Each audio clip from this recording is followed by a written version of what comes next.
अस्सलाम वालेकुम। तो स्टार्ट करते हैं आज की क्लास। और आज का टॉपिक है हमारे पास एरे स्प्लाइस। लास्ट क्लास में किसी स्टूडेंट ने सवाल किया था सर कि हम काफ़ी टाइम से एरे का टॉपिक पढ़ रहे हैं और हमने ये देखा कि किस तरीके से जो है अगर हमें एरे में मौजूद अगर एक जैसे एग्जांपल यहाँ पर एक एरे जो है वो क्रिएट कर लेते हैं यहाँ पर एक डायग्राम के थ्रू।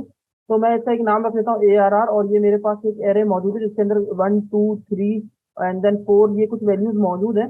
तो हमने लास्ट क्लास में ये पढ़ा किस तरीके से अगर हमें एरे के लास्ट में अगर कोई वैल्यू को रिमूव करना हो तो हम किस तरीके से कर सकते हैं by using array pop keyword access. अगर मुझे लास्ट में किसी और वैल्यू को ऐड करना हो तो हम एक फंक्शन का यूज करते हैं जिसका नाम है एरे अंडरस्कोर पुश। तो फिर हमने ये देखा कि अगर हमें एरे के स्टार्ट में अगर कोई वैल्यू को ऐड करना है तो हम एक फंक्शन यूज करते हैं जिसका नाम है एरे अंडरस्कोर शिफ्ट। अगर हमें एरे के स्टार्ट में कोई वैल्यू को डिलीट करना है तो हमारे पास एक और फंक्शन है एरे अंडरस्कोर अनशिफ्ट। फिर हमने एक और फंक्शन पढ़ा। अच्छा, हमने देखा कि यार हमारे पास दो एरे मौजूद हैं और उन दो एरे को किस तरीके से कंबाइन किया जाता है बाय यूजिंग एरे अंडरस्कोर मर्ज फंक्शन की मदद से। फिर हमने एरे अंडरस्कोर मर्ज अंडरस्कोर रिकर्सिव फंक्शन पढ़ा। फिर हमने एरे अंडरस्कोर कंबाइन फंक्शन पढ़ा। तो ये आप हमारी पिछली वीडियोस में जाकर देख सकते हो। आज हम एक टॉपिक जो एक और फंक्शन जिसे कवर कर रहे हैं वो है array underscore splice. Array underscore splice करता क्या है बेसिकली, तो ये देखेंगे यहाँ पर, ठीक है। और यहाँ पर इसका सिंटेक्स की बात की जाए तो यहाँ पर इसका सिंटेक्स कुछ इस तरीके से यूज किया जाता है। पहले सिंटेक्स की पहले से समझते हैं। हम ये चाहते हैं कि यार हम जो है वो अपनी मर्जी के मुताबिक कहीं पर भी कोई भी वैल्यू को डिलीट कर सकें एरे के अंदर। अपनी मर्जी के मुताबिक एरे में कोई भी एलिमेंट को कोई भी वैल्यू को जो है वो डिलीट करवा सके। वहां पर हम कौन सा फंक्शन यूज करते हैं एरे अंडरस्कोर स्प्लाइस। यहाँ पर आपके पास जो है वो बेसिकली तीन आर्गुमेंट्स होती हैं। पहली आर्गुमेंट के आप जो है वो एरे का नाम कि जिस एरे को जो है जिस एरे में से आप जो है वो कोई वैल्यू को रिमूव करना चाह रहे हो।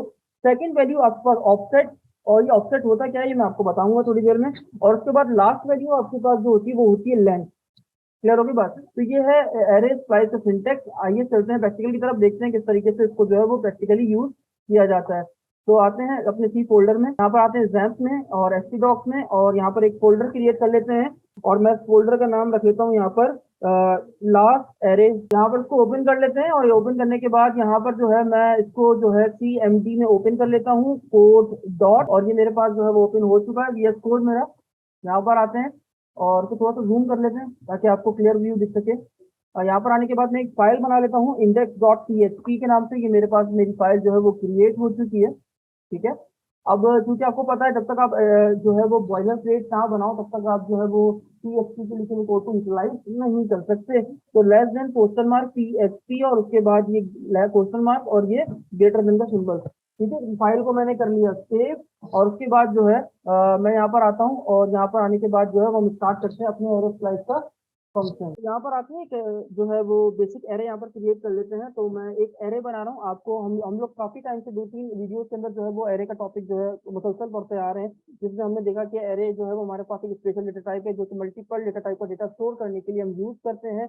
फिर हमने देखा कितने टाइप के जो है वो एरेज होते हैं। हमने देखा index array, multi dimensional array, associative array, ये सारे एरे हमने कवर करते हैं और काफी टाइम हमने इसको फंक्शन के साथ यूज करते करते हमने काफी दफा इसकी प्रैक्टिस की। अब आते हैं एक सिंपल जो है इंडेक्स एरे यहाँ पर बना रहा हूँ। तो मैं यहाँ पर कमेंट में भी लिख देता हूँ, मैं यहाँ पर बना रहा हूँ एक इंडेक्स एरे और उसके बाद मैं यहाँ पर नीचे आ जाता हूँ और इसका नाम रखता हूँ $ARR इज इक्वल टू, और उसके बाद हम एक एरे बना लेते हैं और मैं यहाँ रखता हूँ 1, 2, 3, 4, 5, 6। ये मैंने इसके अंदर कुछ जो है वो वैल्यूज इस एरे के अंदर पुट कर दी है। तो थोड़ा सा और जूम कर देते हैं ताकि आपको और क्लियर हो जाए। यहाँ पर आने के बाद मैं क्या करूँगा, मैं एको कर देता हूँ। एक फंक्शन है मेरे पास एरे अंडरस्कोर स्प्लाइस के नाम से, मैं आपको बताता चलूँ एरे अंडरस्कोर स्प्लाइस के नाम से एक फंक्शन है मेरे पास। मैं इसको कर लेता हूँ सेव, ठीक है। अच्छा, एक चीज अगर आपने शायद अभी तक आपने बोला नहीं कि मैं गलती कर रहा हूँ, वो गलती क्या है, मैं एक एरे को एको में प्रिंट कराने की कोशिश कर रहा हूँ जो कि पॉसिबल ही नहीं, ठीक है। तो मैं आपको ये बात बता चुका हूँ काफी दफा, लेकिन आपने इसको जो है वो नोट नहीं किया। तो मैं क्या करता हूँ, मैं इसको जो है वो रिमूव करता हूँ यहाँ से और यहाँ पर आने के बाद मैं प्रिंट आर का फंक्शन यूज करूंगा, ठीक है। अच्छा, प्रिंट आर फंक्शन को यूज तो करूंगा लेकिन उसको और ज्यादा बेहतर बनाने के लिए मैं क्या यूज करूंगा, इसके अंदर ट्री के टैग यूज कर लेता हूँ ताकि एक अच्छा सा जो व्यू है मेरे पास प्रिंट आर फंक्शन दे सके। और इसके अंदर आके मैं एक फंक्शन यूज करता हूँ जिसका नाम है एरे अंडरस्कोर स्लाइस। उसके बाद मैं यहाँ पर आता हूँ और इस फंक्शन के अंदर हमारे पास 3 आर्ग्यूमेंट्स होती हैं, मैंने बताया था जैसे कि आपको, ठीक है। और यहाँ पर आके एको को वापस जो है मैं स्प्लिट एको क्या कर दूंगा, क्लोज कर दूंगा, ठीक है। फाइल को करते हैं सेव, और सेव करने के बाद जो है वो हम इसकी तरफ बढ़ते हैं। इसके अंदर किस तरीके से वैल्यूज जो है वो यूज की जाती है। हमारा एरे किस वेरिएबल के अंदर स्टोर हो रहा है? $ARR के अंदर। तो सबसे पहली आर्गुमेंट में क्या बात करूंगा? अपना एरे, कॉमा। सेकंड आर्गुमेंट मेरे पास होती है, अगर आप ये देखो तो अगर VS कोड ऑलरेडी आपकी जो है वो इतनी हेल्प कर रहा होता है, अगर आप देखो तो ऑलमोस्ट जितनी भी जो सिंटेक्स है या उसके रिगार्डिंग जितनी इन्फॉर्मेशन है वो आप तक पहुंचा रहा होता है, ठीक है। तो आप अगर ज्यादा इस पे अगर माउस कर्सर रखो तो आपको तमाम जो डिटेल्स हैं वो VS कोड आपके फंक्शन के रिगार्डिंग आपको इन्फॉर्मेशन दे देता है, क्लियर। यहाँ पर मैं आता हूँ सेकंड आर्गुमेंट में, मुझे ये खुद भी बता रहा है कि मुझे क्या देना है? ऑफसेट। देखो अब मैं चाहता हूँ, गौर से देखिएगा, मैं चाहता हूँ 4, 5, 6 वैल्यूज रहे, मुझे दिखे मेरे एरे में से ये 3 वैल्यूज जो है वो रिमूव हो जाए। बात समझ में आ रही है? नहीं, मैं चाहता हूँ मेरे पास इस एरे में से कौन कौन सी वैल्यू रिमूव हो जाए? 1, 2, 3 जो वैल्यूज है वो क्या हो जाए? रिमूव हो जाए, ठीक है। तो मैं यहाँ पर आके क्या लिखूंगा? यहाँ पर आके मुझे यहाँ पर बेसिकली हम लिखते हैं ऑफसेट के अंदर। अब यहाँ पर मैंने क्या लिखा कि यार आप जो है वो रिमूव कर दो 3। अभी 3 क्या है? इसका मतलब ये है कि मैंने क्या कहा, 1, 2, 3 वैल्यूज को रिमूव कर दो, और उसके बाद जो भी वैल्यूज बच रही हैं वो क्या करो? प्रिंट कर दो। क्या ऐसे ही होगा? देखते हैं रिजल्ट। फाइल को किया सेव, सेव करने के बाद यहाँ पर आते हैं जैन की सर्विसेज को जो है वो ओपन कर लेते हैं। तो यहाँ पर मैं आता हूँ और इसका नाम मैं रखूंगा कि यहाँ पर मैंने क्या रखा है? लास्ट एरे, ठीक है, लास्ट एरे। फाइल को सेव किया तो अभी देख सकते हैं मेरे पास आंसर में क्या बच रहा है? 4, 5, 6। ये कैसा होता है? बेसिकली ऑफसेट जो आपका काउंट हो रहा है ना वो काउंट होता है 1 से। क्लियर होगी बात? किससे काउंट हो रहा है आपका? 1 से काउंट हो रहा है। देखो यार, अगर मैं 2 आर्ग्यूमेंट इसके अंदर दे दूं, ये बात याद रखिएगा, अगर मैं एरे स्लाइस के अंदर 2 आर्ग्यूमेंट पास कर रहा हूँ, वैसे तो मैंने आपको कितनी बताई है? 3 होती है, लेकिन अगर मैं 2 आर्ग्यूमेंट पास कर रहा हूँ तो इसका मतलब ये है तो मैंने यहाँ पर सिर्फ ऑफसेट और एरे बताया। इसका मतलब ये है कि जहां तक इसकी जो लेंथ यानी जो ऑफसेट में दे रखा है वो तमाम वैल्यूज इस एरे में से क्या कर दो? रिमूव कर दो। बाकी जो वैल्यूज बच रही हैं वो मेरे पास मेरे प्रिंट आर फंक्शन की मदद से मेरी स्क्रीन पे क्या हो जाएंगी? प्रिंट हो जाएंगी। तो ये होता है अगर आप सिंपल जो है वो एरे को ऑफसेट के साथ यूज करो। अब बात करते हैं अगर मैं इसको जो है यूज करूंगा लेंथ के साथ। तीसरी वैल्यू जो होती है वो मेरी क्या होती है? लेंथ की होती है। ये अभी हम जो जिससे अभी हमने एरे स्लाइस फंक्शन में क्या क्या चीजें यूज की हैं, अगर मैं माउस रखूं तो आप देखो मुझे बता रहा है कि मैंने एज अ एरे यूज किया पहली आर्गुमेंट। सेकंड आर्गुमेंट क्या है मेरे पास? ऑफसेट। तो यहाँ पर मैंने पहला क्या डाला? यहाँ पर पहली वेरी क्या पर इंसर्ट करी? एरे। और उसके बाद मैंने ऑफसेट सेट किया। तो मैंने आपको बताया ऑफसेट काउंट किया 1, 2, 3 से लेकर ये मेरे पास 3 वैल्यूज क्या हो गई? रिमूव हो गई। और उसके बाद जो भी वैल्यूज बची वो मेरे पास मेरे एरे से प्रिंट हो गई। मैं आज जैसा कि आपको रिजल्ट दिखा चुका हूँ। अब बात करते हैं लेंथ। तो लेंथ के अकॉर्डिंग जो है ना इसका आंसर कुछ डिफरेंट आता है। कैसे? यार मैंने कहा कि यार अभी इसकी लेंथ की बात करता हूँ 1, अगर मैंने दिया 1 तो गौर से देखिएगा यहाँ पर मैंने क्या कहा कि यार ये देखो ऑफसेट मैंने क्या सेट किया, यानी अब मैंने 3 के लिए ऑफसेट सेट कर दिया। अब मैंने लेंथ क्या दी इसको? 1, यानी इसकी लेंथ क्या होगी? 1। तो ये अपने पास एक आगे 3 से आगे वाली वैल्यू ये वाली बची, ये तो क्या करेगा? ये रखेगा, बाकी तमाम वैल्यूज को क्या कर देगा? डिलीट कर देगा, इस तरीके से, ठीक है। फाइल को सेव करते हैं और सेव करने के बाद मैं आपको रिजल्ट दिखाता हूँ कि बाकी को इस तरीके से वर्क कर रहा है या नहीं कर रहा। तो आप ये देख सकते हो आपकी स्क्रीन के ऊपर, तो ये उसी तरीके से वर्क। अगर लेंथ में हुआ क्या, मैं दोबारा से रिपीट कर देता हूँ, कोई इशू वाली बात नहीं है।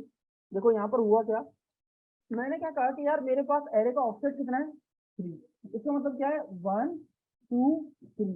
मैंने इसकी लेंथ कैसे सेट करी? लेंथ में मतलब एक, यानी कि एक ही वैल्यू मुझे चाहिए। कितनी वैल्यू चाहिए? एक ही। तो एरे के बाद वाली वैल्यू कौन सी? इसकी लेंथ थी 1, क्योंकि इसने क्या वैल्यू सिलेक्ट कर ली? 4। बाकी जितनी वैल्यूज बची वो उसने क्या कर दी? रिमूव कर। अगर फॉर एग्जांपल मैं 1 की जगह ना लेके 2 लिख दिया तो क्या रिजल्ट आता? यहाँ पर क्या होता?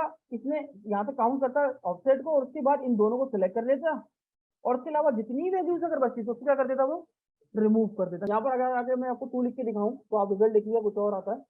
यहाँ पर मैंने लिखा 3, 2। फाइल को किया सेव, सेव करने के बाद रिफ्रेश किया तो आप ये देख सकते हो 4 और 5 आंसर आ रहा। अच्छा देखो एक चीज है देखने वाली। यहाँ पर एक चीज है, अगर मैं यहाँ पर लिखूं देखिएगा 2 और मैं लेंथ दे दूं 3 तो क्या होगा? ये चीज सवाल अच्छा है। यहाँ पर होगा क्या? देखो अभी अगर इसकी ऑफसेट की बात कीजिए तो ऑफसेट अभी क्या है? 1, 2 ऐसे ही है। अब लेंथ में कितनी कर रहा हूँ? लेंथ मैंने क्या सिलेक्ट करी? 3 सिलेक्ट करी, ठीक है। तो यहाँ पर मेरे पास क्या आ जाएगा? यानी ये 1, ये 3, 4, 5 सिलेक्ट कर दिया इसने। अब मेरे पास वैल्यूज कौन सी बची पीछे? 1, 2 और 6। इसको क्या कर देगा? रिमूव कर देगा। देखते क्या ये इस तरीके से वर्क कर रहा है या नहीं कर रहा है। तो मैं यहाँ पर आगे क्या लिखूंगा?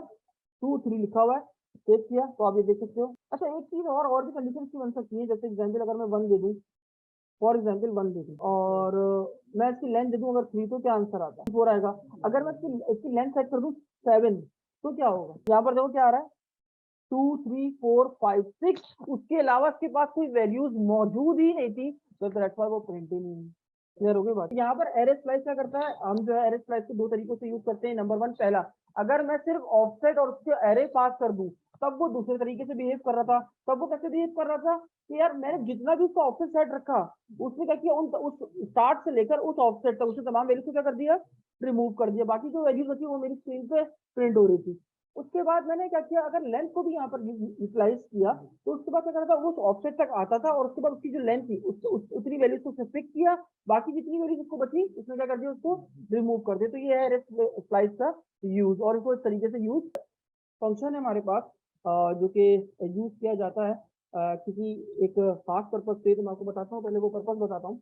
फॉर एग्जाम्पल के तौर पर यहाँ पर देखिएगा, मैं मान लीजिए मैं ये एक फॉर्म बना देता हूँ, ठीक है। ये मेरे पास एक एचटीएमएल का फॉर्म है, जिसके जरिए मैं यूजर से जो डेटा लूंगा, वो मेरा डेटा कहाँ जाएगा, डेटाबेस में। क्योंकि अभी हमने लास्ट टाइम ASP.NET भी पढ़ी, तो हमें पता है कि हम किस तरीके से जो है वो डेटा जो है अपनी जो है फॉर्म से वो सेंड करते हैं अपने डेटाबेस में। ठीक है, तो मैं यहाँ पर लिख भी देता हूँ डेटाबेस। ठीक है, ये समझिएगा, बहुत इंपॉर्टेंट पॉइंट है। तो मान लेते हैं मेरे पास एक मौजूद था मैसेज बॉक्स, आपको पता है, जहाँ पर हम सब्जेक्ट हो, एक मैसेज एरिया होता है कमेंट्स वगैरह का, जहाँ पर यूजर कोई भी जो है वो मैसेज आके लगा देता है। और आपको भी ये बात बहुत अच्छे से पता है कि हम उसको वैलिडेट नहीं करते, क्योंकि उसमें यूजर जो है वो नंबर भी डाल सकता है, जो भी इसको यूटिलाइज करना है, इन्वर्टेड कॉमास वगैरह जो भी है वो उसको वहां पर यूटिलाइज कर सकता है। आपको पता होगा कॉन्टेंट अपने भी मौजूद होता है, एक बड़ा सा बॉक्स मौजूद होता है, टेक्स्ट एरिया जिसे हम कहते हैं, वहां पर हम उसको यूज करते हैं। और वहां पर जो है अपने मैसेज जो है वो यूजर कोई भी मैसेज देना चाहे तो वहां पर वो मैसेज दे सकता है।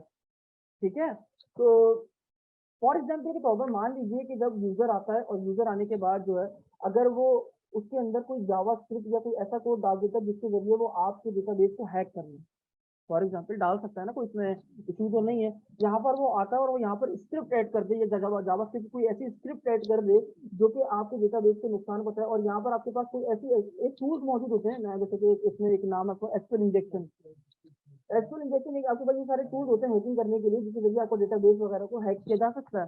तो मान लीजिए वो इस फॉर्म के अंदर आता है और आने के बाद जो है वो आपको क्या करता है, यूँ समझ लीजिए वो आपके इस मैसेज बॉक्स के अंदर जो है वो जावास्क्रिप्ट की जो जावास्क्रिप्ट का कोड है वो डाल देता है और वो सबमिट करता है। तो वो जो कोड है, वो स्क्रिप्ट है, वो कहाँ चली जाती है, आपके डेटाबेस के अंदर चली जाती है और वो वहां पर जाके मान लीजिए वो हाइड हो जाती है और उस तरीके से आपको जो डेटा वो लीक कर जाता है। तो आपसे जो है बड़ी प्रॉब्लम के अंदर जो है वो फंस जाते हो और आपकी एप्लीकेशन जो है वो कंप्लीट तौर पर हैक हो जाती है। तो इस चीज से बचने के लिए PHP ने एक फंक्शन इंट्रोड्यूस करा है जिसका नाम है HTML एंटिटी। अब ये किस तरीके से करती है, क्या बिहेव करती है, कैसे रिजल्ट आते हैं, तो आप ये देखिएगा। क्लियर, यहाँ पे समझ में आ गया कि हम इस फंक्शन को यूटिलाइज भी क्यों करते हैं। इसीलिए ताकि कोई भी जो है हमारे पास ऐसे ऐसे कोई स्क्रिप्ट लिख के ना हमारे डेटाबेस में भेज दे जिससे हमारा डेटाबेस क्या हो जाए, हैक हो जाए। क्लियर, आते हैं यहाँ पर, तो हम यहाँ पर जिक्र करते हैं HTML एंटिटीज का। अच्छा, HTML एंटिटीज का पता है किसको क्या होती है, नहीं पता, नहीं पता, कोई बात नहीं। ठीक है, यहाँ पर अगर बात करें तो सबने HTML मार्कअप लैंग्वेज तो सबको पढ़ी होगी। ठीक है, HTML एक मार्कअप लैंग्वेज है। आपने देखा होगा कि यार उसमें जो है ना आपके पास HTML जो है वो इस तरीके से जो है टैग ओपन होता है और ये यहाँ पर आके HTML का टैग जो है वो क्लोज हो जाता है। आपने देखा होगा कि इसकी बॉयलर प्लेट है बेसिक। ठीक है, तो आपने चीज भी नोट की होगी कि यार ऑलरेडी आपको एक बात अच्छे से पता होगा कि यार कुछ ऐसे रिजर्व कीवर्ड्स होते हैं, कुछ ऐसे रिजर्व कुछ करेक्टर्स होते हैं जो कि हर लैंग्वेज के अंदर पहले से बने हुए फिक्स होते हैं, आप उनको यूज नहीं कर सकते दोबारा से। जैसे फॉर एग्जाम्पल के तौर पर हम एक एग्जाम्पल मिसाल ले लेते हैं, जैसे मैं यूं कहूँ कि यार मैं जावा स्क्रिप्ट में वार नाम से एक वेरिएबल बनाना चाहता हूँ, बना सकता हूँ? पॉसिबल नहीं, क्यों नहीं पॉसिबल है भाई, बना तो सकता हूँ, बनाने का इशू नहीं, मैं सिर्फ कोई थोड़ी बहुत चेंजेस कर लूँ, बना दूंगा। लेकिन क्योंकि वो ऑलरेडी पहले से रिजर्व्ड है, क्योंकि उसका जो है उस लैंग्वेज में यूज कर रखा है, तो आपको कोशिश करनी है, क्या कोशिश करनी है कि आप उस नाम से या जितने भी ऐसे रिजर्व वर्ड जो पहले से यूज हो चुके हैं, आप उनके नाम से क्या करो, कोई भी वेरिएबल या जो भी आपको यूटिलाइजेशन करनी है उनको किसी पर्पज के लिए यूज करना, आप वो यूज ना करो।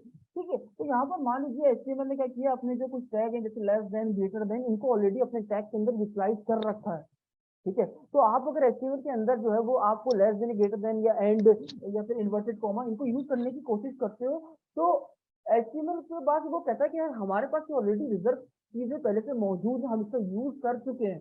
ठीक है, तो इस चीज को तो फिर हम क्या यूज करें, हमें अगर यही सिंबल यूज करने less than greater than and, तो अगर हम ये यूज नहीं कर सकते तो हम क्या यूज करते, तो एचटीएमएल कहता है हमने आपको एचटीएमएल एंटिटीज प्रोवाइड कर रखी है। अब एचटीएमएल एंटिटीज को लिखा कैसे जाता है, तो आपने देखा होगा n% और उसके बाद जो भी उसका नाम होता है, जैसे हम पढ़ते थे, हमने देखा था कि कॉपी राइट का सिंबल हम बनाते थे, अगर आपको याद हो n% कॉपी, और कॉपी के बाद यहाँ पर आके उसको टर्मिनेटर से बंद कर देते, याद आ गया। ठीक है, तो ये कहलाती है आपके पास एचटीएमएल एंटिटीज। मैंने आपको जब एचटीएमएल पढ़ाई तो मैंने आपको दिखाया भी था इसकी ऑफिशियल डॉक्यूमेंटेशन के ऊपर कि बहुत सारी एचटीएमएल एंटिटीज मौजूद होती हैं आपके पास, आप उसको देख के इनके कोड को यूटिलाइज कर सकते हो अपने एचटीएमएल के अंदर जहां जहां आपको इसको यूज करना हो। क्लियर हो गई बात। तो मान लीजिए अभी जब एग्जाम्पल जो है एचटीएमएल एंटिटीज, तो इसी नाम से फंक्शन को बनाया गया। अब ये करता क्या है, कैसे करता है, तो आप ये देखिएगा। मान लीजिए जब एक मैसेज है मेरे पास, यहाँ पर मैं एक वेरिएबल बना रहा हूँ। ठीक है, ये मैसेज नाम से मैंने क्या बनाया, एक वेरिएबल बना लिया, और इस वेरिएबल के अंदर मैंने यहाँ पर आया असद लिखा, और असद लिखने के बाद मैंने यहाँ पर जो है वो बोल्ड टैग का यूज किया, अली लिखा, और उसके बाद मैंने यहाँ पर क्या किया, बोल्ड टैग का दोबारा यूज किया। क्लियर हो गई बात।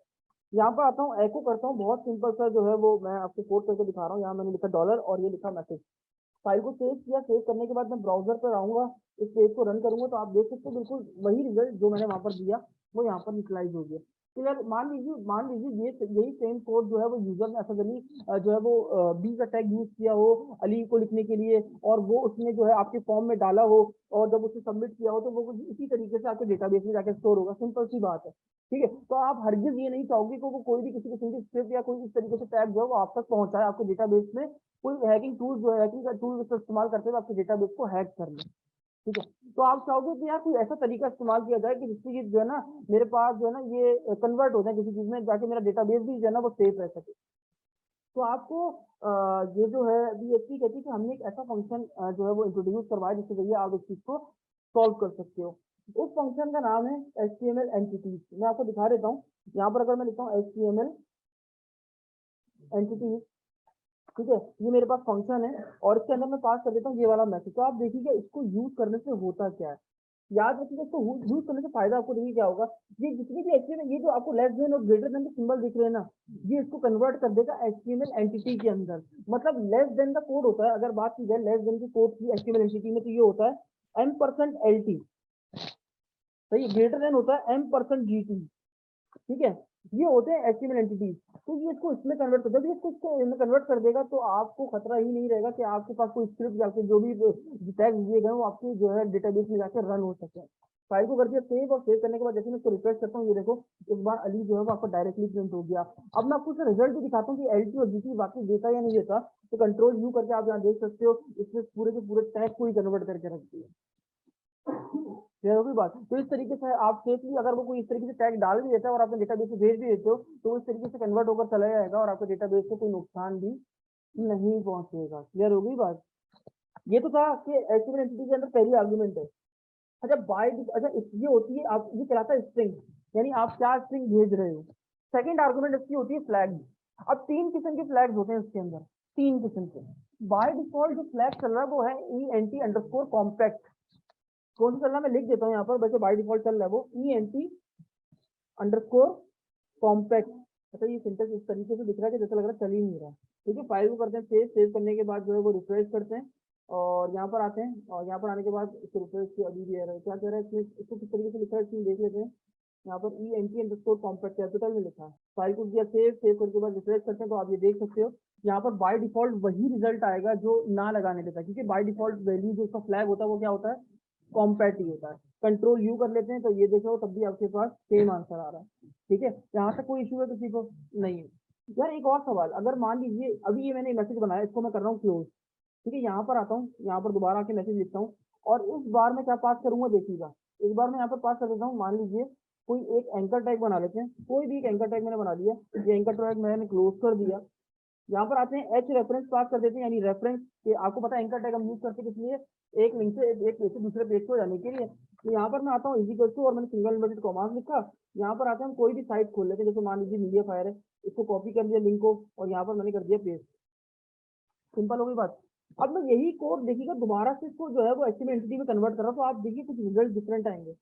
यहाँ पर आता हूँ, पेज को रिफ्रेश करता हूँ, तो आप ये देखो यहाँ पर जो है वो आ चुका है आपके पास। अगर मैं इसको कंट्रोल यू करूँ, तो आप यहाँ पर देखो सब कुछ कन्वर्ट तो हो गया, लेकिन आपके पास सिंगल इन्वर्टेड कॉमा जो है वो कन्वर्ट नहीं हुए। तो ये ENT कॉम्पैक्ट बेसिकली करता क्या है, आपके तमाम कोड को कन्वर्ट तो करेगा, डबल इन्वर्टेड कॉमास को भी कन्वर्ट कर देगा, लेकिन सिंगल इन्वर्टेड कॉमास को कन्वर्ट नहीं कर सकता। क्लियर हो गई बात? ये था पहला फ्लैग बाय डिफॉल्ट जो खुद पहले से लगा होता है। तो हमारे पास एक और फ्लैग आता है जिसका नाम है ENT_कोड QUOTES। ये फ्लैग क्या करता है, ये आपके सिंगल हो या डबल हो, दोनों इन्वर्टेड कॉमास को क्या कर देता है, कन्वर्ट कर देता है किसके अंदर, HTML एंटिटीज के अंदर। ना सिर्फ इन दोनों को बल्कि जितने भी स्पेशल कैरेक्टर हम यूज कर रहे हैं लेस देन ग्रेटर देन, उनको भी कन्वर्ट कर देगा।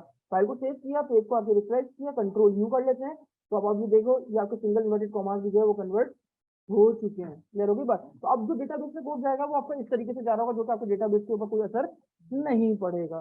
क्लियर हो गई बात? तो ये था दूसरा फ्लैग। एक और फ्लैग है हमारे पास जिसका नाम है ENT_नो_कोड। उससे क्या होता है वो भी देख लेते हैं।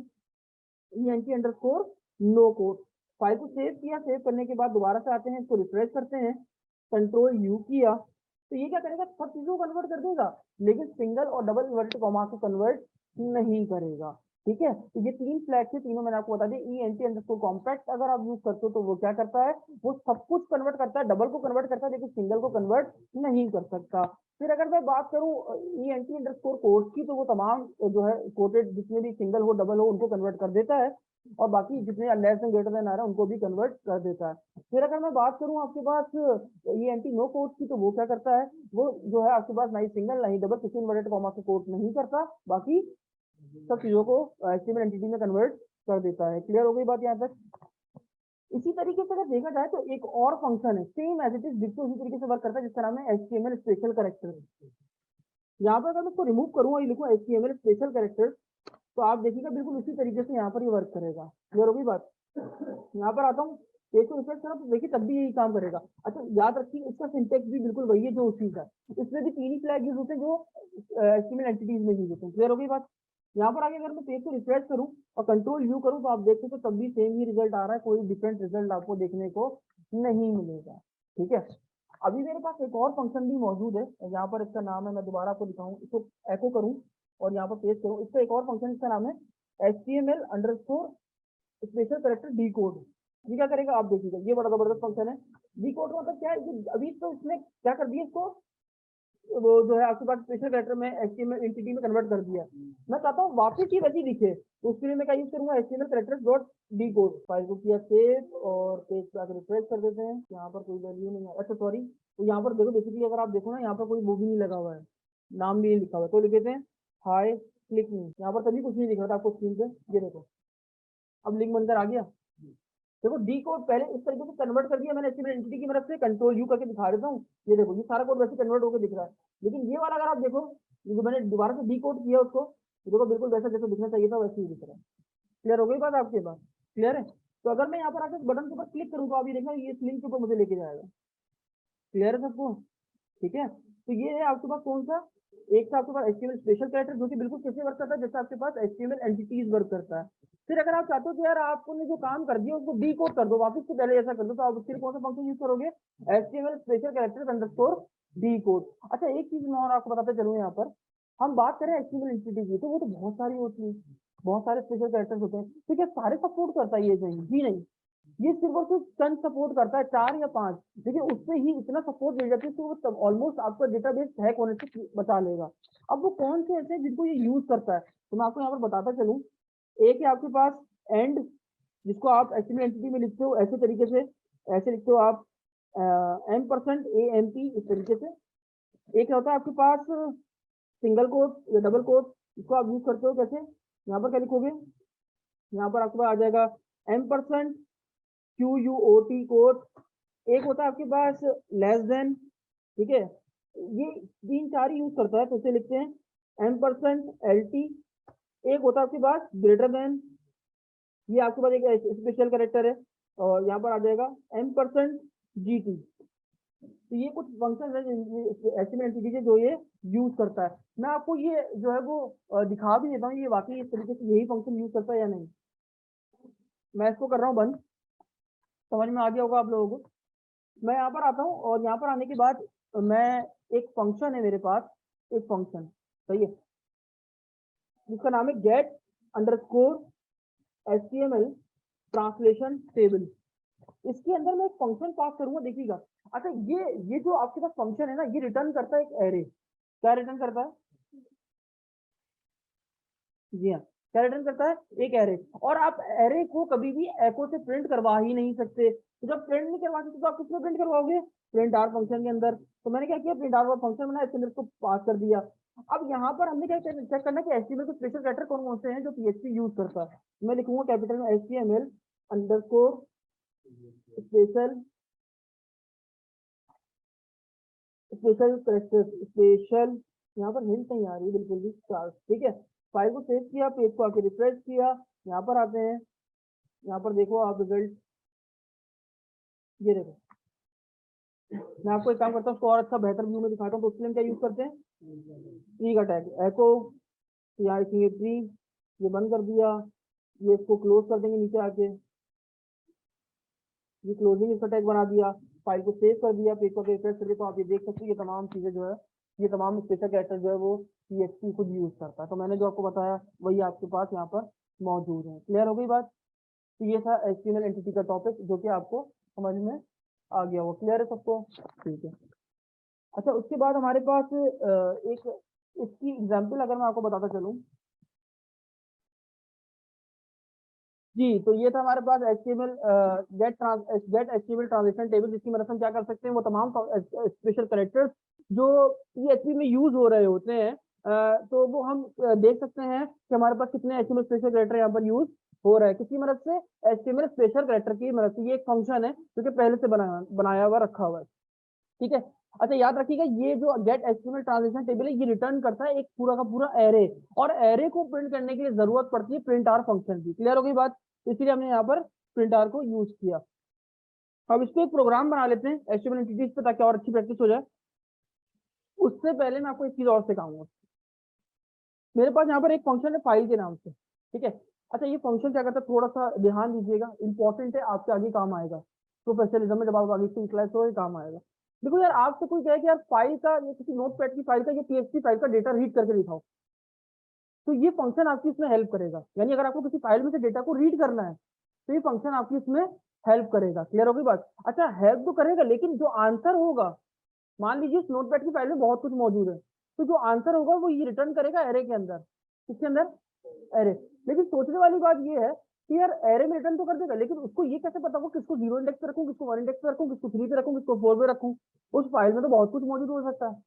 क्लियर होगी बात? जैसे एग्जाम्पल के तौर पर ये मैं बात करूं, ये भी ये लिखा हुआ है, ये लिखा हुआ है, ये लिखा हुआ है, ये लिखा हुआ है, ये सब लिखा हुआ है, इसको कैसे पता मैं कौन से इंडेक्स पे किस चीज को रखूं? क्लियर हो गई बात? तो ये कैसे फाइंड करेगा? बस इतना याद रखिए, एरे फंक्शन यूज किया जाता है एक फाइल में से वैल्यू को, फाइल को यूटिलाइज करने के लिए, और ये जो भी आंसर देता है रिटर्न किसमें करता है? एरे के अंदर।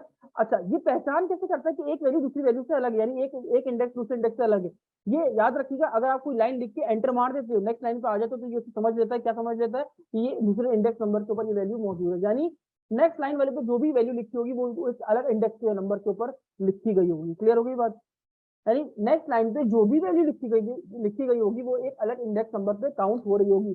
जैसे मैं एग्जांपल के तौर पर यहाँ आके लिखता हूँ, hi my name is Asad Ali and I am a full stack developer. Clear हो गया? बस सेव कर दिया। इसको मैं सेव करके कहाँ स्टोर करवाऊंगा? अपने वही जहां मैंने फाइल को क्रिएट किया है। तो जैम्प में जाऊंगा, सी में जाऊंगा, जैम्प में जाऊंगा, एचटीडॉक्स फोल्डर में जाऊंगा। हम काम कर रहे हैं एरे लास्ट फंक्शन, कहाँ बनाया मैंने, ये रहा लास्ट एरे। इसके अंदर आऊंगा और यहाँ पर नाम क्या कर दूंगा, abc.txt। क्लियर हो गई ये बात? यहाँ पर फाइल भी यहाँ पर आ गई होगी, आ गई। मैं यहाँ पर आता हूँ, और यहाँ पर आने के बाद मैं फाइल का फंक्शन का आपको मतलब समझ में आ किस तरीके से यूज करते हैं, मैं आपको यूज करके दिखा रहा हूँ। अच्छा, चूंकि ये क्या रिटर्न करेगा? एरे। तो मैं यहाँ पर एक काम करता हूँ, ए को यूज कर लेता हूँ। ये यूज कर लिया, ये बंद कर दिया यहाँ पर। इसके बीच में आता हूँ, प्रिंट आर फंक्शन का यूज कर रहा हूँ, कर लिया। अच्छा, हो सकता है यहाँ पर परमिशन का इशू आ जाए, तो देखते हैं, वैसे कोशिश करेंगे परमिशन का इशू ना आए, लेकिन हो सकता है इन्होंने परमिशन ना दे रखी हो कि मैं इनकी सारी चीजों को यूटिलाइज कर सकूँ। सिंगल वर्ड, यहाँ पर मैंने कौन सा फंक्शन यूज करना है, फाइल फंक्शन को मैंने यूज किया, ये राउंड ब्रैकेट लगाए, इसके अंदर सिंगल वर्ड कॉमा के अंदर आता हूँ। यहाँ पर आने के बाद मैं क्या पास करूंगा, फाइल का पाथ, कि फाइल कहाँ मौजूद है। मैं आता हूँ यहाँ पर, और यहाँ पर आने के बाद abc.txt मौजूद है, मैं राइट क्लिक करूंगा, एक सिंपल तरीका बता रहा हूँ, प्रॉपर्टीज में आऊंगा, सिक्योरिटी में आऊंगा, तो आपको पाथ दिख जाएगा। क्लियर होगी बात? मुझे चाहिए इसका पाथ, तो मैंने क्लिक किया, राइट क्लिक किया, प्रॉपर्टीज में आया, सिक्योरिटी में आया, ये सब पाथ दिख गया, यहाँ से क्या कर लिया, कॉपी। कॉपी करने के बाद यहाँ पर क्या कर दिया, पेस्ट, और ये चीज यहाँ से रिमूव कर दी, ये नहीं चाहिए। फाइल को कर दिया सेव, और चला के देखते हैं क्या रिजल्ट आ रहा है। तो आप देख सकते हो किस तरीके से जो है वो हम उस फाइल में से वैल्यूज को निकाल सकते हैं, और निकालने के बाद उसको इस तरीके से प्रिंट करवा सकते हैं। क्लियर हो गई बात? तो बहुत सिंपल सा फंक्शन था जो आपको आगे चल के बहुत ज्यादा यूज हो रहा होगा। क्लियर? अच्छा सिंपल, अगर मान लीजिए ये, मान लीजिए किसी और फोल्डर में होती तो क्या करते आप? तो आप कुछ भी नहीं करते, जैसा आपने अभी किया वही काम आप करते। यहाँ पर आया, मैं कंट्रोल एक्स करता, इसको उठा के डाल देता हूँ म्यूजिक में, यहाँ पेस्ट कर दिया। यहाँ पर आता हूँ, राइट क्लिक करूंगा, प्रॉपर्टीज में आऊंगा, कहाँ आऊंगा, डिटेल्स में, जो पार्ट इसका बन रहा है वो यहाँ से उठा लूंगा, कॉपी करूंगा, यहाँ के क्या कर दूंगा, पेस्ट। फाइल को सेव किया, पेज को आगे रिफ्रेश किया, तब भी रिजल्ट सेम। क्लियर हो गई बात? तो कहीं से भी पूरे सिस्टम में कहीं से भी आप फाइल को एक्सेस कर सकते हो by using file function. Clear हो गई बात? अच्छा ये क्यों समझाया, ये क्यों समझाया, एचटीएमएल एंटिटी के साथ मैं इसको यूज करके दिखाऊंगा। ठीक है, मान लीजिए मेरे पास एक ये साइट है, जैसे मैं खोल देता हूँ, ये अपनी ही एक पोर्टफोलियो में अपना ओपन कर लेता हूँ, ये मेरे पास मेरा पोर्टफोलियो है। मैं चाहता हूँ इसका कोड देखना, मतलब मेरे इस एचटीएमएल पेज के ऊपर, इसका ये पेज के ऊपर पूरा का पूरा कोड प्रिंट हो जाए। क्या प्रिंट हो जाए? पूरा का पूरा कोड ही प्रिंट हो जाए। मैं आपको एचटीएमएल एंटिटी के फंक्शन से ही निकाल के दिखाऊंगा। मैं यहाँ पर आता हूँ और मैं इसको कर रहा हूँ क्लोज। ठीक है, मैं एक वेरिएबल बना लेता हूँ डॉलर सेव डेटा के नाम से, इज इक्वल टू, एक फंक्शन है फाइल को रीड करने के लिए, क्या नाम है, फाइल। मैंने फंक्शन बना लिया, सिंगल इन्वर्टेड कॉमास के अंदर लगाया, यहाँ पर आया, अपनी वेबसाइट का लिंक उठा लेता हूँ, उठा लिया, कॉपी कर लिया। क्लियर है? यहाँ पर आगे क्या कर दूंगा, पेस्ट कर दिया, यहाँ पर बंद कर दिया, यानी मेरी जो फाइल है वो कहाँ पर आ चुकी है, इस सेव डेटा के अंदर। क्लियर हो गई बात? यहाँ तक क्लियर है आपको? ठीक है, अब मैं, क्योंकि अच्छा याद रखिए कि अगर मैं कंट्रोल यू करूँ अपनी वेबसाइट, ये, तो आपको दिख रहा होगा मल्टीपल लाइन ऑफ कोड यहाँ पर मौजूद है, सिंगल लाइन का कोड नहीं है। यानी अब मुझे हर लाइन का कोड उठाना है, तो मुझे क्या करना पड़ेगा, बार बार उठाना है, तो क्या करना पड़ेगा, लूप चलाना ना यार, सिंपल सी बात है, मुझे जो काम बार बार करना पड़ेगा मुझे लूप चलाना पड़ता है। मैं यहाँ पर आया, फॉर ईच का लूप चला दूंगा, किसका, फॉर ईच का चला दिया। ठीक है, यहाँ पर आता हूँ, और यहाँ पर आने के बाद मैं सबको रिमूव कर रहा हूँ, बहुत सिंपल कोड करते हैं। यहाँ पर मेरा जो डेटा है वो किसमें स्टोर हो रहा है, सेव डेटा के अंदर, मैंने यहाँ पर पास कर दिया। इसका नाम रख लेते हैं लूप का, फॉर ईच का, आपको पता है किस तरीके से सिंटेक्स होता है। और उसके बाद मैंने इसको स्टोर कर दिया, डॉलर फैच डेटा, इसका नाम रख लिया। क्लियर हो गई बात? यहाँ पर आता हूँ, एको की कमांड यूज की, प्रिंट क्या करना है, एक फंक्शन है एचटीएमएल एंटिटीज के नाम से, उसको यूज किया। इस फंक्शन के अंदर मैं कौन सा डेटा प्रिंट करना चाहता हूँ, ये जो आया मेरे पास, यहाँ पर पास किया, फाइल को सेव किया, पेज को रिफ्रेश करते हैं और रिजल्ट देखते हैं क्या आया। ये देख सकते हैं आप, मैं तमाम का तमाम कोड जो एचटीएमएल कोड था वो यहाँ पर मैंने स्क्रीन पर प्रिंट करवा दिया। क्लियर हो गई बात? तो इस तरीके से क्या कर सकते हो आप, सारा का सारा कोड निकाल सकते हो। कंट्रोल यू करूं तो आप ये देख सकते हो, एल टी जी टी जो हमने एचटीएमएल क्रिएटर यूज किया था एंटिटीज को, उसने क्या कर दिया, इसको बाय डिफॉल्ट क्या लगा होता है, ई एन टी कॉम्पैक्ट, जिसमें से क्या हुआ, ये तमाम कोड एचटीएमएल एंटिटी में कन्वर्ट हो गया। क्लियर हो गई बात? समझ में आई? तो ये इसकी एक अच्छी एग्जाम्पल थी। क्लियर? क्लियर हो गया? सही, गुड। अब बढ़ते हैं आगे अपने नेक्स्ट टॉपिक की तरफ। मान लीजिए मैं एक फॉर्म बना रहा हूँ, या एक मेरे पास टेक्स्ट बॉक्स मौजूद है। ठीक है, इसमें मैं पासवर्ड स्टोर कर रहा हूँ, पासवर्ड है असद अली। क्या है? असद अली। मैं फॉर्म पे सबमिट कर रहा हूँ, ये मेरे डेटाबेस में क्या जा रहा है, मेरा पासवर्ड जाके डेटाबेस में आके स्टोर हो जाता है असद अली।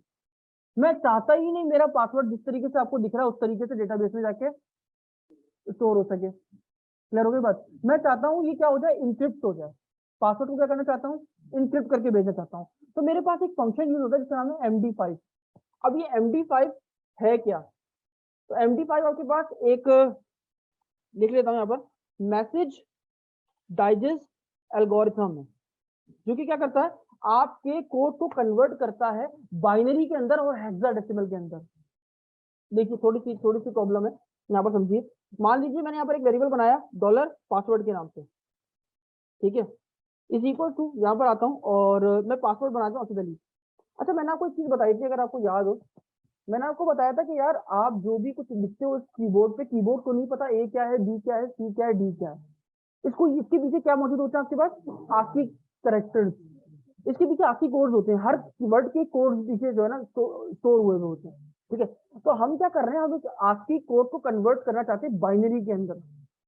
हमारे पास एक फंक्शन है MD5, ये क्या है, मैसेज डाइजेस्ट एल्गोरिथम, एक तरह का एल्गोरिथम जो कि आपके कोड को क्या करता है, इंक्रिप्ट करता है। अब देखिए इसका सिंटेक्स क्या है, बहुत सिंपल सिंटेक्स में आता हूँ, लिखता हूँ एको और यहाँ पर एक मैसेज लिख देता हूँ ओरिजिनल पासवर्ड इज। आपको दोनों तरीकों से दिखाता हूँ। ओरिजिनल पासवर्ड इज डॉट लगाया और क्या वेरिएबल को यहाँ पर पास कर दिया डॉलर मैसेज, सॉरी पासवर्ड था, ठीक है, ये पासवर्ड था सिंपल, और डॉट br लगा दिया ब्रेक। ये समझिएगा, इंपॉर्टेंट आपके प्रोजेक्ट में यूज होगा, ठीक है। उसके बाद में आता है तो ओरिजिनल पासवर्ड प्रिंट हो जाएगा। मैंने कहा यार कन्वर्ट कर दो आप। अच्छा, ये इसका सिंटेक्स क्या है, तो सिंटेक्स यहाँ लिख देता हूँ MD5 ये ब्रैकेट, उसके बाद इसके अंदर आता है स्ट्रिंग, यानी जो भी मैसेज, जो भी आप जिस चीज को कन्वर्ट करना चाहते हो। उसके बाद आती है रॉ। अब रॉ के अंदर है दो वैल्यूज। अच्छा, ये रॉ के अंदर होती है दो वैल्यूज, और समझिएगा ये इंपॉर्टेंट है आपके लिए। इसमें क्या होती है आपके पास दो वैल्यूज, एक होती है ट्रू, एक होती है फॉल्स। यहां तक बात समझ में आ गई। अगर आप यहाँ पर रॉ में ट्रू पास करते हो तो इसका मतलब ये वो कन्वर्ट करेगा इसको बाइनरी के अंदर। किसके अंदर? बाइनरी के अंदर। और उसके अंदर कितने कैरेक्टर मौजूद होंगे? 16 कैरेक्टर। कितने मौजूद होंगे? 16 कैरेक्टर। अगर आप वैल्यू दे तो फॉल्स, तो वो कन्वर्ट करेगा हेक्साडेसिमल के अंदर। किसके अंदर? हेक्साडेसिमल के अंदर। और उसके अंदर कितनी वैल्यूज होंगे, कितने कैरेक्टर्स होंगे? 32 कैरेक्टर्स मौजूद होंगे। कितने? 32 कैरेक्टर्स मौजूद होंगे। मैं आपको चला के दिखाता हूँ, ये तो सिंटेक्स का बेसिक। यहाँ पर मैं इसको कर देता हूँ कमेंट और मैं आपको चला के दिखाता हूँ। मैं इस लाइन को कर रहा हूँ कॉपी, यहाँ पर किया पेस्ट। अब ये अच्छा पहले बाइनरी में करके दिखाता हूँ। बाइनरी पासवर्ड इज, तो इस फंक्शन को क्या किया, यहाँ से कट किया इस वेरिएबल को, यहाँ पर एक फंक्शन यूज किया MD5 पास किया और वैल्यू में रॉ का वैल्यू रख दी ट्रू। फाइल को सेव किया, पेज का रिफ्रेश किया तो आप रिजल्ट, अच्छा ये ऊपर का बंद कर दिया, ये देखो। अच्छा एरर आ गया लाइन नंबर 30, ये रहा। अच्छा यहाँ पर वो टर्मिनेटर नहीं लगाया, ये देखिए, ये सिंपल पासवर्ड ये था, जब वो बाइनरी में कन्वर्ट हुआ तो इस तरीके से आपको दिख रहा है, ठीक है। आपने इनक्रिप्ट कर दिया पासवर्ड को। अगर मैं इसको कन्वर्ट कर दूं हेक्साडेसिमल के अंदर तो उसके लिए मुझे क्या लिखना है? फॉल्स। यहाँ से कॉपी किया और हेक्साडेसिमल में आपको कितने कैरेक्टर्स मिलते हैं? 32 कैरेक्टर्स मिलते हैं। यहाँ पर मैं क्या बात कर दूंगा? फॉल्स। फाइल को सेव किया और आप रिजल्ट देखिएगा, यहाँ पर लिख देता हूँ hexadecimal password, hexadecimal password. File को सेव किया, पेज को आके रिफ्रेश करता हूँ और आप रिजल्ट देखोगे, ये देखो आपका पासवर्ड बिल्कुल कंप्लीटली तौर पर इंक्रिप्ट हो चुका है MD5 एल्गोरिथम की तरफ, ठीक है। यहाँ समझ में आ गया कि किस तरीके से आप MD5 फंक्शन को जो है वो यूज करते हो अपने कोड के अंदर। क्लियर होगी बात। इसी तरीके से एक और फंक्शन आपके पास मौजूद है जिसका नाम है SHA1। SHA1 इसका पूरा नाम क्या है? यूएस सिक्योर हैश एल्गोरिथम, ठीक है। यहाँ पर आते इसको भी कर लेते हैं। यहाँ पर मैं लिख देता हूँ SHA1, इसका फुल नेम है यूएस सिक्योर हैश एल्गोरिथम।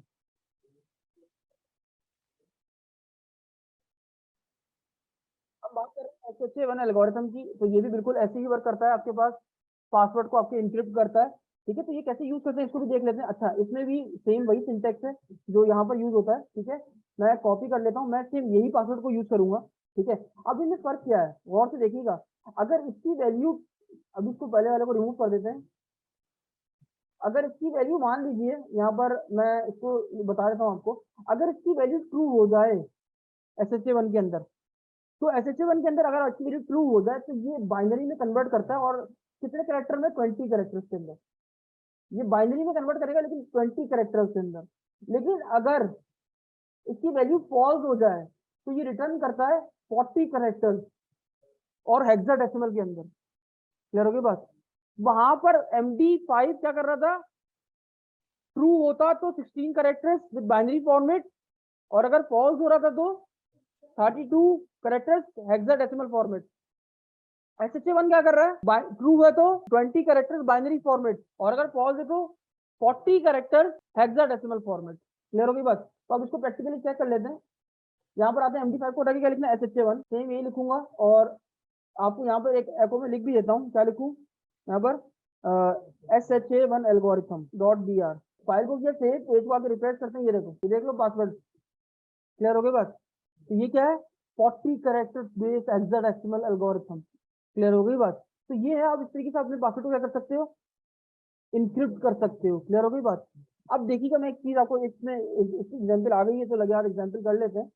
मैं ये सब चीजें कर रहा हूँ बंद, और से देखिएगा। पासवर्ड मैंने दिया सडनली, मैं एक छोटा सा प्रोग्राम बना के दिखा रहा हूँ। मैं कहता हूँ इफ अगर ये जो पासवर्ड है, अच्छा एक बात मैं आपको याद चलूँ, आप कहोगे सर डिक्रिप्ट कैसे करूँ MD5 और SH1 को, तो आप इसको वापस से ओरिजिनल स्ट्रिंग में लेके नहीं जा सकते, ये बात याद रखिएगा।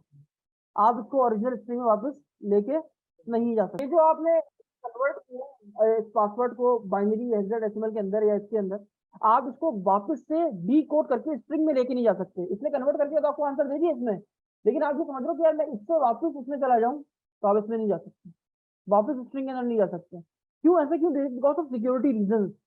ठीक है, आप MD5 सिक्योरिटी जो है वो इतनी स्ट्रॉन्ग है कि आप उसको इजीली क्रैक नहीं कर सकते। क्लियर होगी बात? तो सवाल ये है, फिर मुझे अगर लॉगिन सिस्टम बनाना है, मैंने इनक्रिप्ट के थ्रू पासवर्ड सेव कर दिया, तो मैं कैसे बनाऊंगा? एक लॉजिक है ना, तो एक बहुत बेसिक लॉजिक इस्तेमाल की जाती है, मैं आपको समझा रहा हूँ कैसे। देखो, मान लीजिए मैं यूजर से जो पासवर्ड लिया वो ये लिया, उसने टेक्स्ट बॉक्स में ये पासवर्ड डाला, सडनली यही पासवर्ड था उसका, लेकिन मेरे डेटाबेस में क्या स्टोर है? ये स्टोर है, यही स्टोर हुआ, मैंने कन्वर्ट करा के भेजा था। मान लीजिए उसने क्या डाला वापस से, क्योंकि वो तो ये डालेगा नहीं, वो इनक्रिप्ट पासवर्ड तो डालेगा नहीं ना, उसको क्या पता ये क्या पासवर्ड है।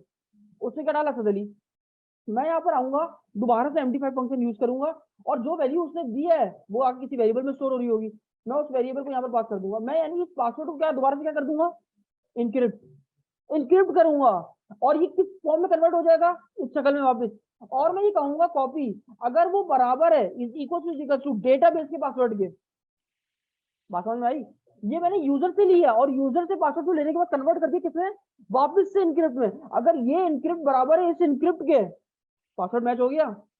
पासवर्ड अगर मैच हो गया तो तुम क्या कह दो, यहाँ पर एको मार्क मैसेज कर दो, क्या कह दो आप? लॉगिन, सही है, वरना एल्स में क्या कह दोगे आप? Login failed. देखो मैं दोबारा बताता हूँ, मान लीजिए ये आपने यूजर से टेक्स्ट बॉक्स में वैल्यू ली और ये आगे इसमें ली, अब आपके पास तो डेटाबेस में स्टोर है ही, आपके पास तो स्टोर था ये चीज।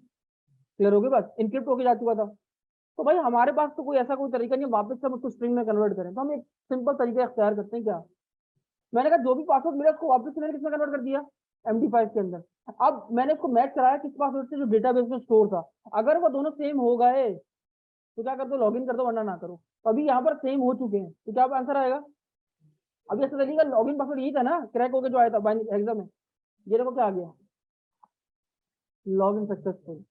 अगर मैं यहाँ पर आके जरा सा भी चेंज करता हूँ, डिलीट कर देता हूँ, तो क्या आएगा? Login failed. ये देखो, क्लियर है? अच्छा हुआ नहीं, ज्यादा सेटअप फर्क नहीं आया, बेसिकली आस्की कोड ही चेंज हो गया। अब जब वो चेंज हो गया तो उसका जाहिर बात है कोई इनक्रिप्ट दूसरा होता, ठीक है, तो इसीलिए यहाँ पर क्या हो गया? Login failed. तो इस तरीके से हम जो है ना वो लॉगिन करवाते हैं अपने पास। क्लियर हो गई बात? अच्छा जी, एक और यहाँ पर है, अब मैं चाहता हूँ कि अगर लॉगिन हो जाए तो वो चला जाए, मान लीजिए मेरे, अब मान लीजिए मेरा जो है ना वो पोर्टफोलियो उधर चला जाए। अगर वो लॉगिन हो जाता है तो वो कहाँ चला जाए? मेरे पोर्टफोलियो में चला जाए। सिंपल है। कैसे भेजेंगे ये अभी तक नहीं पढ़ा था हमने, तो ये देख लेते हैं। यहाँ पर आता हूँ मैं, इसको कर देता हूँ कमेंट। अगर आप लॉगिन हो जाओ, पासवर्ड मैच हो जाए, तो आप क्या करो? आपके पास एक फंक्शन होता है हेडर के नाम से, लिख लिया आपने? इसके अंदर सिंगल इन्वर्टेड कॉमास के अंदर डबल में आप जो लिखना चाहो लिख लो। उसके बाद लिखोगे आप लोकेशन, कैपिटल में से लिखिए लोकेशन, उसके बाद कॉलन, फिर उसके बाद मेरा जहाँ यूआरएल है मैंने उसको यूआरएल पास कर दिया, कंट्रोल C, और यहाँ पर आगे क्या कर दिया? पेस्ट। सिंपल, फाइल को कर दिया सेव, और यहाँ पर आके पेज को रिफ्रेश। अभी तो क्या था? अच्छा कह रहा सिंटैक्स एरर, क्या एरर है भाई? अच्छा यहाँ पर टर्मिनेटर नहीं लगाया। अभी तो चूंकि लॉगिन फेल्ड था, पासवर्ड मैच नहीं हो रहा था ना। अब अगर सब पासवर्ड मैच हो जाए तो आप देखना क्या होगा, डायरेक्ट चलेगा, ये देखना। तो इस तरीके से हम एक पेज से दूसरे पेज भेजते हैं हेडर के फंक्शन की मदद से। क्लियर हो गई बात? तो कुछ चीजें आपस में तोड़ जोड़ के इसीलिए मिला कोशिश कर रहा हूँ कि आपको एक साथ उसका जो है ना एक रिजल्ट दिखा सकूं, किस तरीके से इसकी रियल टाइम पे जो है ना वो जो है यूटिलाइज किया जाता है इन सारी चीजों को। क्लियर हो गई बात? तो अब मैं बार बार इस पेज पे आने की कोशिश करूंगा, ये मुझे वापस भेज देगा। क्यों? क्योंकि जब वो कोड रन होता है, कंडीशन ट्रू हो जाती है, वापस रिडायरेक्ट हो जाता है वहां पर। क्लियर हो गई बात? तो आते हैं, इसको बंद कर देता हूँ। मे भी आपको जो है ना ये जो मैंने फंक्शन पढ़ा है ये आपको समझ में आ गया होगा। ये तो था MD5 और SH1। एक और तरीका है आपके पास कोड को इंक्रिप्ट करने का, सही है, मैं आता हूँ यहाँ पर बताता हूँ। इसका नाम है बिंटू एक्स। अच्छा, बिंटू नाम नहीं बोल रहा हूँ, बिन मतलब बाइनरी, टू मतलब बाइनरी से डेसिमल, बाइनरी से डेसिमल में कन्वर्ट करना, बाइनरी टू डेसिमल। बिंटू का मतलब नहीं जैसे कहोगे भाई बिंटू कोई नाम लिख के बैठ गया यहाँ पर बिंटू, ऐसा कोई फंक्शन नहीं है, सही है। तो मैंने आके लिखा एको, और यहाँ पर लिखा बिन टू एक्स लिख दिया, ये फंक्शन था। अब मैं किस पासवर्ड को कन्वर्ट करना चाह रहा हूँ? इस पासवर्ड को। मैंने यहाँ पर आया, यहाँ पर पास कर दिया, फाइल को सेव किया, और चला के दिखा देता हूँ। ये देखो, अच्छा यहाँ पर मेरे पास लोकल होस्ट 4 लिंक था, कन्वर्ट हो गया बाइनरी से हेक्साडेसिमल में, कन्वर्ट हो गया। अच्छा इसको आप डिकोड कर सकते हो, कैसे देखिएगा। यहाँ पर मैं आता हूँ, देखें सबसे पहले तो मैं, अब मुझे डिकोड करना है तो जाहिर सी बात है किसी वेरिएबल में तो स्टोर कराना पड़ेगा ना पहले इसको कहीं तो मैंने क्या किया, यहाँ पर एक नया वेरिएबल बना लिया, $abc सेव पासवर्ड, जो भी बना लो, जो भी पासवर्ड आया वो किसमें सेव हो गया, इसमें। मैं एको करके दिखा देता हूँ, कोई फर्क नहीं पड़ेगा। ये देखो ब्रेक भी लगा देता हूँ, फाइल को कर दिया सेव और ये कर दिया रिफ्रेश, ये देखो तब भी यहाँ से आ रहा है। अब मैं क्या करना चाहता हूँ, उसको डिकोड, यानी वापस पासवर्ड देखना चाहता हूँ तो कैसे करूंगा, देखो एको, और इसका नाम है एक फंक्शन, इसका नाम है हेक्स टू बिन, इसका उलट hex to bin, bin to hex का हेक्स टू बिन, तो हेक्स टू बिन ये फंक्शन यूज किया हमने। किस पासवर्ड को, ये रहा पासवर्ड किसमें सेव था, इसके अंदर, इसको कर दिया इसमें पास, फाइल को सेव कर दिया, पेज को आगे रिफ्रेश कर दिया और ये देखिए डिकोड होकर आ गया। ये थी आज की क्लास और खत्म करते हैं इस क्लास को। नेक्स्ट क्लास में जो है फर्दर जो है वो आगे डिफरेंट चीजों के साथ कंटिन्यू करेंगे। तब तक के लिए इजाजत दीजिए, अल्लाह।